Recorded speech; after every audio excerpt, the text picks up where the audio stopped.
Class 9 geography chapter 3 drainage, ये chapter करेंगे हम आज। तो शुरू करते हैं chapter number 3। The term drainage describe the river system of an area. तो सबसे पहले हम ये समझेंगे कि ड्रेनेज का मतलब क्या होता है। ड्रेनेज का मतलब है river system of an area. For example, जैसे गंगा नदी ऐसे बहती है, उसके साथ यमुना नदी मिलती है, कोसी नदी मिलती है, घाघरा नदी मिलती है, सोन नदी मिलती है, कई छोटी छोटी नदियाँ इसके साथ मिलती हैं। तो जिस एरिया में ये सिस्टम बन रहा है, रिवर सिस्टम बन रहा है, river system of an area, या उसको क्या बोलेंगे हम, ड्रेनेज बोलेंगे। आगे है, look at the physical map, you will notice that small stream flowing from different direction come together to form the main river, which ultimately drains into a large water body such as a lake or a sea or an ocean। आप अगर physical map देखोगे, आप ये notice करोगे कि जो कई छोटी छोटी जो नदियां हैं वो मिलकर एक मेन रिवर को बनाती हैं, और ये जो मेन रिवर है वो लास्ट में जाकर किस में गिर जाती है, किसी लार्ज वाटर बॉडी में गिर जाती है, जैसे कि लेक है, सी है या ओशन है। The area drain by a single river system is called drainage basin. और जो एरिया है जिसमें सिंगल रिवर सिस्टम है, यानी कि जैसे मान लो गंगा नदी का रिवर सिस्टम है जो अभी हमने किया था, उसको हम क्या बोलेंगे, ड्रेनेज बेसिन बोलेंगे।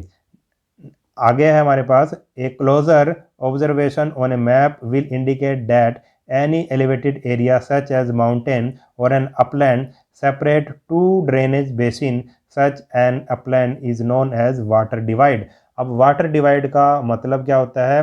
वाटर डिवाइड क्या करता है, जैसे कोई माउंटेन है, मान लो बीच में कोई माउंटेन है इस तरह का, ठीक है, माउंटेन है, और इस तरफ एक हमारे पास ड्रेनेज बेसिन है और इस तरफ दूसरा ड्रेनेज बेसिन है, और ये जो बीच में जो ये माउंटेन है ये इसको अलग कर रहा है, या फिर कोई ऊंची भूमि है ये उसको अलग कर रही है, दोनों ड्रेनेज बेसिन को। तो इसको हम क्या बोलेंगे, वाटर डिवाइड बोलेंगे। आगे ये दिखा भी रखा है, देखो कैसे है, ये बीच में क्या है, वाटर डिवाइड है, कोई माउंटेन है, तो इस तरफ क्या है, एक हमारे पास इस साइड में हमारे पास एक ड्रेनेज सिस्टम है और इस तरफ दूसरा ड्रेनेज सिस्टम है। तो इसको, जो इन दोनों ड्रेनेज सिस्टम को कौन अलग कर रहा है, इसको हम बोलेंगे वाटर डिवाइड। तो अब देख लेते हैं, डू यू नो में क्या दिया है। The world's largest drainage basin is of the Amazon river. जो अमेजन रिवर है वो दुनिया का सबसे बड़ा ड्रेनेज बेसिन बनाती है। और फाइंड आउट ये आपने करना है, कमेंट में बताना है, which river has the largest basin in India.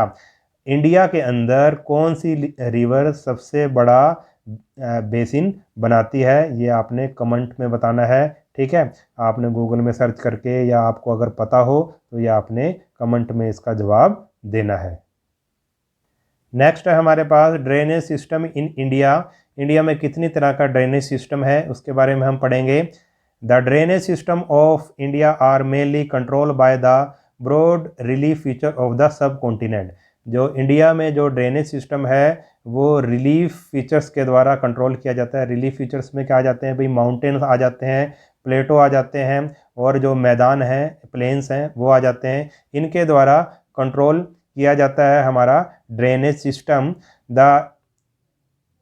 The Indian river are divided into two major group. जो इंडियन रिवर हैं उनको दो मेजर ग्रुप में डिवाइड किया गया है। सबसे पहले है भाई हमारे पास the Himalayan river. Himalayan river जो हिमालय से निकलती है। दूसरी है भाई पेनिनसुलर रिवर, यानी कि जो साउथ में है, हमारे जो साउथ इंडिया में है, उनको हम पेनिनसुलर रिवर बोलेंगे।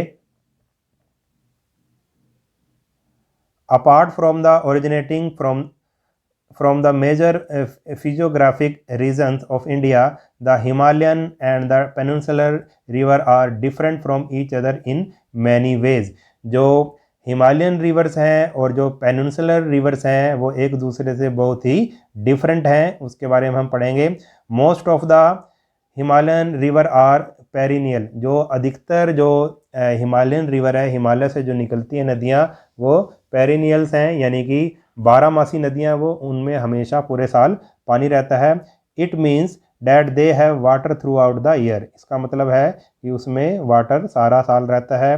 This river receive water from rain as well as from the melted snow from the lofty mountain. जो ये हिमालयन रिवर्स होती हैं उनको एक तो बारिश के पानी से मिलता है पानी, और दूसरा जो बर्फ़ ऊंचे ऊंचे पहाड़ों पर जो बर्फ़ है वो पिघलती है, उससे उनको सारा साल पानी मिलता रहता है। The two major Himalayan river, the Indus and the Brahmaputra, originate from the north of the mountain range। और जो दो मेन रिवर की बात कर रहे हैं हिमालयन रिवर की, एक है इंडस और दूसरी है ब्रह्मपुत्र। ये नॉर्थ ऑफ माउंटेन रेंज के नॉर्थ साइड से निकलती हैं। They have cut through the mountain making gorges. और ये पहाड़ों में से निकलती हुई, उनको काटती हुई गॉजेस का निर्माण करती हैं। अभी आपको बताऊंगा गॉजेस क्या होता है। The Himalayan river have long courses from their source of the sea. और जो हिमालयन रिवर होती है वो एक बड़ा लंबा रास्ता तय करती है, ठीक है, अपने सोर्स से लेकर जहाँ वो मिलती हैं समुद्र तक, वहाँ यानी कि ये बहुत लंबी लंबी नदियाँ होती हैं। अब गॉर्जेस बता देता हूँ गॉर्जेस क्या होता है। देखिए ये गॉर्जेस का इसने चित्र दिया हुआ है।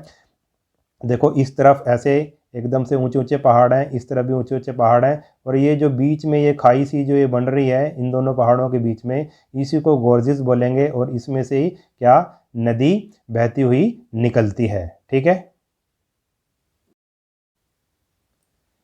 They perform intensive erosional activity in their upper courses and carry huge load of silt and sand। और जब ये नदियाँ ऊपर से बहकर आती हैं तो जो ऊपरी का जो उनका रास्ता होता है, ऊपर वाला जो रास्ता होता है, उसमें ये इंटेंसिव इरोजनल एक्टिविटी करती हैं, बहुत ज़्यादा इरोजनल एक्टिविटी करती हैं, यानी कि पहाड़ों में बॉडी तोड़ फोड़ करती हुई आती हैं।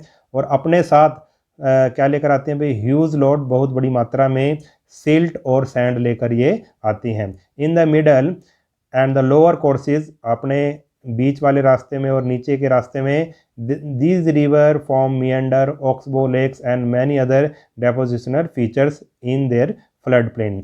और ये बीच के रास्ते में और जो नीचे का रास्ता है उसमें ये रिवर्स मियंडर्स बनाती हैं, ऑक्सबो लेक्स बनाती हैं, और दूसरी डिपोजिशनल फीचर्स ये करती हैं। They also have well developed delta, और ये डेल्टा का निर्माण भी करती हैं। अब देखो आगे ये हमें ये चित्र दे रखा है इसने। देखो ये रिवर ऊपर से आ रही है, ये इसका सोर्स है, इस पॉइंट से ये आ रही है, और ये अपर जो कोर्स है, जो उसका ऊपर वाला रास्ता है, यहाँ से बड़ी तेज़ी से आती है और अपने साथ जो सैंड और सिल्ट लेकर आती हैं। फिर मिडल जो इसका है बीच वाला रास्ता है, इसमें मियंडर्स बनाती है। मियंडर्स यानी कि जैसे ऐसे ये सांप की तरह ऐसे, ठीक है, इसको क्या बोलेंगे, मियंडर्स बोलेंगे। ये ऐसे नदी का जो ये रास्ता है इसको हम बोलेंगे मियंडर, ठीक है। इस तरह से ये बल खाकर ऐसे चलती है, मियंडर्स बनाती है। और आगे फिर ये जब चलती है तो जब नीचे नीचे की तरफ आ रही है तो ये क्या बना रही है, ऑक्सबो लेक बनाएगी, इस तरह की ऑक्सबो लेक, ठीक है, इस शेप की होती है ऑक्सबो लेक, ठीक है, इस तरह बनाती है। और जब ये यहाँ पे किसी सोर्स के साथ या समुद्र वगैरह में जब मिल रही होती है तो उससे पहले ये क्या बनाती है, ये डेल्टा का निर्माण करती है।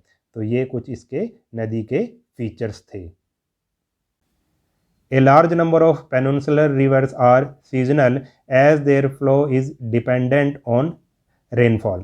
ए लार्ज नंबर ऑफ, जो हमारे जो साउथ इंडिया की जो रिवर्स हैं, पेनिनसुलर रिवर्स हैं, वो सीजनल्स होती हैं अधिकतर, यानी कि वो बरसाती नदियां हैं। As their flow is dependent on rainfall, क्योंकि जो उनका फ्लो है वो बारिश पर डिपेंड करता है। During the dry season even the large river have reduce flow of water in their channel. और जब ड्राई सीजन आता है, यानी कि बारिश का सीजन जब चला जाता है, ड्राई सीजन आता है, तो बड़ी बड़ी नदी, वहाँ की जो बड़ी बड़ी नदियाँ हैं उनमें भी जो वाटर है वो कम बहना शुरू हो जाता है। The peninsular river have shorter and shallower courses as compare to their Himalayan counterpart. जो पेनिनसुलर रिवर होती हैं वो छोटी होती हैं और कम गहरी होती हैं, छिछली होती हैं, आप कह सकते हैं हिमालयन रिवर की तुलना में। However some of their them originate in the central highland and flow toward the west। और इनमें से कुछ ऐसी नदियाँ जो सेंट्रल हाईलैंड से निकलती हैं, अभी मैं बताऊंगा सेंट्रल हाईलैंड क्या होता है, ठीक है, और वेस्ट की तरफ वो जाती हैं, यानी कि अरेबियन सी की तरफ वो जाती हैं। Can you identify two such large river, क्या आप ऐसी दो बड़ी नदियों को आइडेंटिफाई कर सकते हैं जो अरेबियन सी में गिरती हैं, यानी कि वेस्ट की तरफ वो बहती हैं। Most of the river of peninsular India originate in the Western Ghat and flow toward the Bay of Bengal. जो अधिकतर हमारी जो नदियां हैं पेनिनसुलर इंडिया की जो नदियां हैं वो वेस्टर्न घाट से निकलती हैं और बे ऑफ बंगाल में जाकर वो गिरती हैं। अभी मैं इसके बारे में आपको दिखाता हूँ मैप में। तो सबसे पहले हम ये देखते हैं कि वेस्टर्न घाट किसको कहते हैं। जो हमारा इंडिया है, साउथ इंडिया है, वो यहाँ से लेकर यहाँ तक का जो ये पार्ट है इसको हम वेस्टर्न घाट बोलेंगे। ये वेस्टर्न घाट है। अधिकतर नदियाँ वेस्टर्न घाट से निकलती हैं, पेनिनसुलर रिवर्स और बे ऑफ बंगाल में जाकर गिर जाती हैं। मगर कुछ ऐसी रिवर्स भी हैं जो वेस्ट की तरफ गिरती हैं, यानी कि अरेबियन सी में जाकर गिरती हैं। तो इस वीडियो में हम इतना ही करेंगे। बाकी जो इसका लेसन का जो पार्ट बच गया है उसको हम पार्ट 2 में करेंगे, और पार्ट 2 का लिंक आपको वीडियो की डिस्क्रिप्शन में, प्लेलिस्ट में और कमेंट्स में मिल जाएगा। अगर आपको वीडियो अच्छा लगा है तो चैनल को सब्सक्राइब कर लेना और वीडियो को अपने सभी दोस्तों के साथ शेयर ज़रूर कर देना। मिलते हैं नेक्स्ट वीडियो में, तब तक के लिए नमस्कार।